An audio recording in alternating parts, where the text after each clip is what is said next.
आनंद शर्मा एकमात्र केंद्रीय नेता जिन्हें कांग्रेस हाईकमान ने हिमाचल के कांगड़ा चंबा लोकसभा संसदीय क्षेत्र से बतौर उम्मीदवार मैदान में उतारा था। लेकिन क्या वजह रही कि आनंद शर्मा को भी उतरे चेहरे से वापस दिल्ली लौटना पड़ा, और आलम ये रहा कि आनंद शर्मा कब लौट गए किसी को ये पता भी नहीं चला। अभिवादन स्वीकार करें, मैं उदय पठानिया।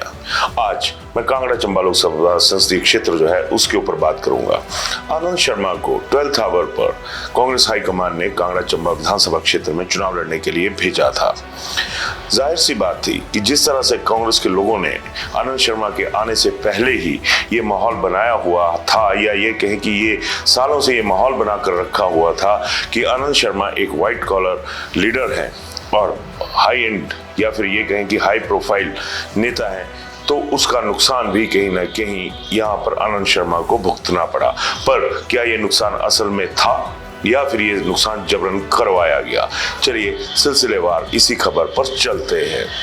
आनंद शर्मा ने कई दशकों के बाद इलेक्टोरल पॉलिटिक्स में एंट्री की थी, और जैसे ही वो कांगड़ा चंबा पहुंचे तो उन्होंने अपने विजन के जरिए एक खास जगह बना ली, और खास जगह भी कुछ ऐसी बनी जिसका सबूत जो लीड थी वो बन गई।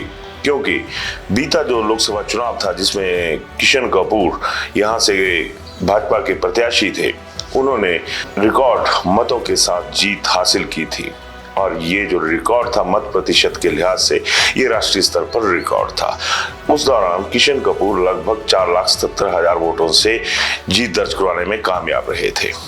और इस बार जब किशन कपूर मैदान में नहीं थे, भाजपा के नए नवेले और पुराने कार्यकर्ता राजीव भारद्वाज को मैदान में उतारा गया था। बावजूद इसके आनंद शर्मा की ये काबिलियत ही कही जाएगी कि उन्होंने इस लीड को सीधे 50% कम कर दिया, और लगभग 2.5 लाख वोटों के साथ इस सीट को हारने का जो हार है वो उनके गले में पड़ा। लेकिन ये भी सच है कि 50% का जो फर्क था पुरानी लीड में वो आनंद शर्मा ने यहाँ पर कवर कर लिया।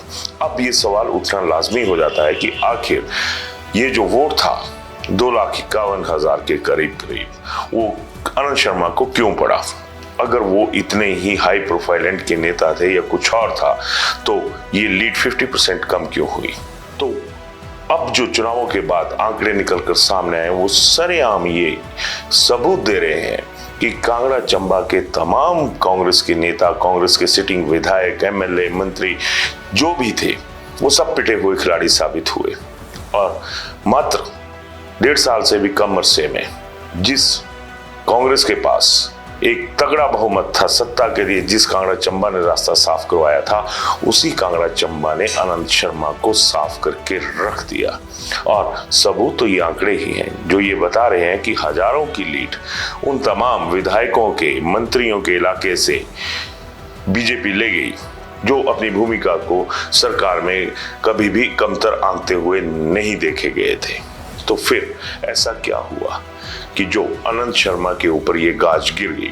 जाहिर सी बात है कि जिस तरह से सरकार का रवैया रहा था पिछले 1.5 साल में, कांगड़ा को सत्ता के खाते से खाली रखा गया, और जिन लोगों को जिम्मा दिया गया वो तमाम लोग जो थे वो एक तरह से खुद तक सीमित होकर रहते हुए नजर आए।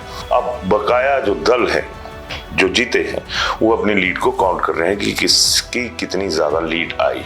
लेकिन कांग्रेस का दुर्भाग्य देखिए, ये कहा जा रहा है कि जो रघुवीर सिंह बाली खुद एक वक्त में लोकसभा के उम्मीदवार थे और उनके पीछे हटने के बाद आनंद शर्मा को कांगड़ा आना पड़ा था, तो उनके इलाके से सबसे कम लीड जो है वो भाजपा को मिली है। ये सियासत है, किस तरह से घूमती है कुछ भी कहना आसान नहीं होता इसके बारे में, और यही चीज जो थी वो कांगड़ा में साबित हो गई। आनंद शर्मा ने कमोवेश हर उस मुद्दे पर हाथ रखा, हर उस मुद्दे की नब्ज दवाई जो कांगड़ा चंबा के लिहाज से जरूरी था।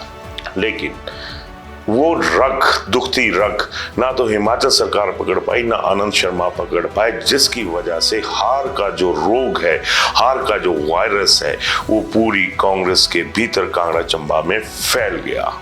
इसमें भी कोई दो राय नहीं है कि आनंद शर्मा ने जो भी वोट कमाए या तो वो इंटेलेक्चुअल वोट बैंक के थे या फिर कांग्रेस का जो एक तरह का कट्टर कैडर होता है उसके वोट थे। लेकिन जो एक फ्लोटिंग वोट होता है या फिर जो एक समर्पित वोट होता है सोच के लिए, वो कहीं आनंद शर्मा के खाते में पड़ता हुआ नजर नहीं आया। तो क्या ये माना जाए कि ये आनंद शर्मा का फेलियर था? बिल्कुल नहीं, क्योंकि जिस तरह के हालात कांग्रेस ने बीते 1.5 साल में कांगड़ा चंबा में बनाकर रखे हुए थे, ये इसकी भी रिफ्लेक्शन कहीं ना कहीं पर है। सरकार की जो नाकामियां थी, सरकार के जो फेलियर थे, वो भी आनंद शर्मा के लिए घाटे का सौदा साबित हुए। सरकार ने 1500 रुपए जो महिलाओं को गारंटी दी थी, वो सिर्फ लाहौल स्पीति में लागू हुई और सिर्फ लाहौल स्पीति में ही कांग्रेस वहां पर इसके दम पर जीत पाई। अब सवाल ये उठता है कि किस वजह से जो महिला वोट था वो आनंद शर्मा के खाते में नहीं गया।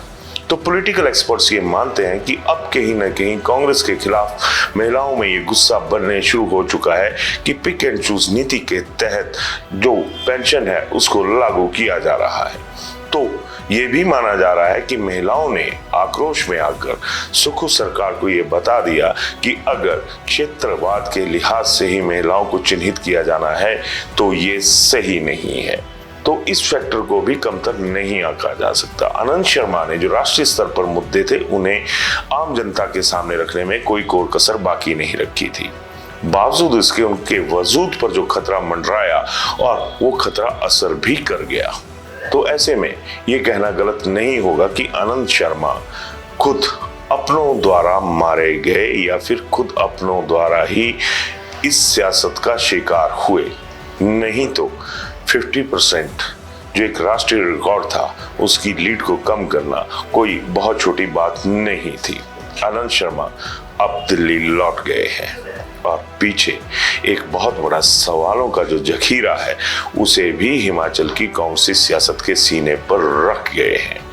अब खतरा तो दिल्ली दरबार में भी रहेगा। जिन विधायकों के ऊपर ये जिम्मा था वो गैर जिम्मेदार साबित हुए। वजहें अलग अलग रही, लेकिन इन तमाम अलग अलग वजहों का एक साझा नतीजा 2027 में किस तरह से सामने आएगा ये देखना दिलचस्प होगा, क्योंकि तब एक बार फिर जो कांगड़ा चंबा के विधायक हैं वो टिकटें लेने के लिए दिल्ली दरबार का रुख करेंगे। तो जब वो रुख करेंगे तो आनंद शर्मा क्या उस दौर तक अपने साथ हुई बेरुखी को भूल जाएंगे? ये एक बड़ा सवाल है। इस मुद्दे पर अपनी राय जरूर दीजिएगा। धन्यवाद।